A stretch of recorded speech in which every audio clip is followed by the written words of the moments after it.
I'm going to show you the best way to scramble eggs. Too often, eggs are rubbery, dry, and overcooked, and there's a really simple method that guarantees smooth, creamy. Do you think I say cream weird? Let me know. Criticize me below. Should we address the way that you say I don't want to say wet. Fluffy. Okay. Okay, eggs take 2, yeah? Too often, scrambled eggs are rubbery and dry and tough, and there's a really simple method that ensures fluffy, creamy, and smooth eggs every time.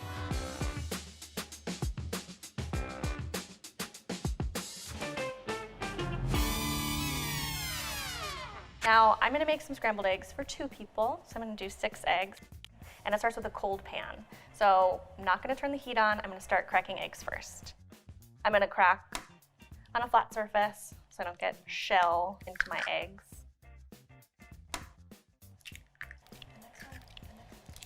Now I'm gonna add about a 1/4 teaspoon of salt, adjust to your taste.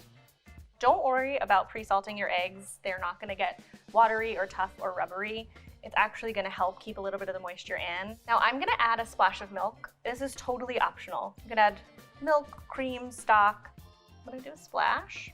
That's gonna add a little more moisture to your scrambled eggs, but the most important factor here is the heat. So if you don't want it, don't add it. Now I'm going to use a fork, not a whisk, to beat the eggs. The motion I'm making in this bowl is like this. It's like an ellipse. A whisk will actually break down the eggs so much that you're gonna get a creamier instead of a fluffier egg, and I want soft and tender and fluffy scrambled eggs. So a fork is gonna be the best tool for that job.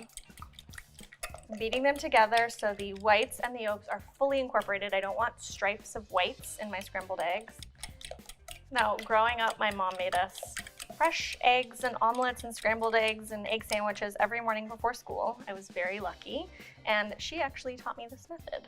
All right, I have really well beaten eggs. You can see there's not stripes of white running through. And I'm gonna add it right to a cold nonstick pan.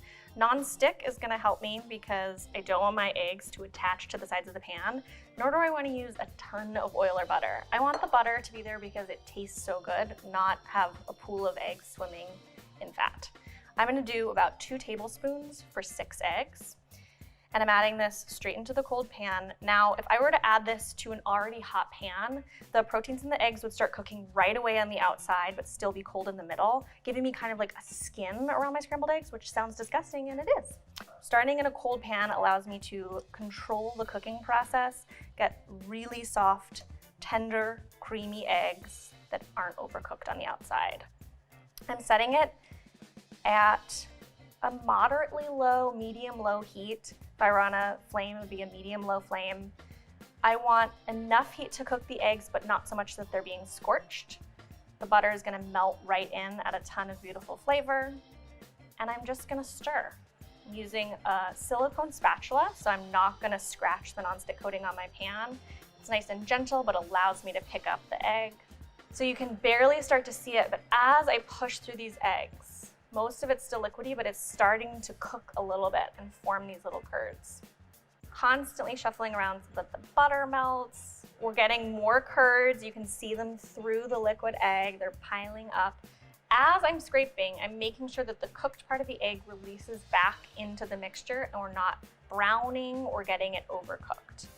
Eggs are really an anytime food. They are, of course, a classic breakfast dish, but who doesn't like a comforting plate of scrambled eggs when you're homesick, or breakfast for dinner with a side of pancakes? And with this method, it's so easy and simple, you can even make them for company.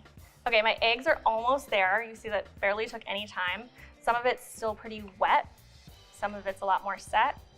So I'm about to turn off the heat because there's something called carryover cooking. There's heat trapped in the pan, there's heat in the eggs. They're gonna keep cooking even after I take them off the heat. So I'm turning off the heat because I like my eggs to be a little wet, very soft, very tender. This is just where I like them, so I'm gonna make myself a plate. If you like them a little less wet, just keep going. See, they're not browned, they're not tough, there's none of those lacy edges, and that was because we started in a cold pan and used moderately low heat.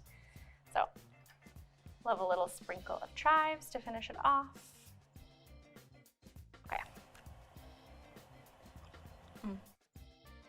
They're smooth and creamy, not at all dry, not rubbery.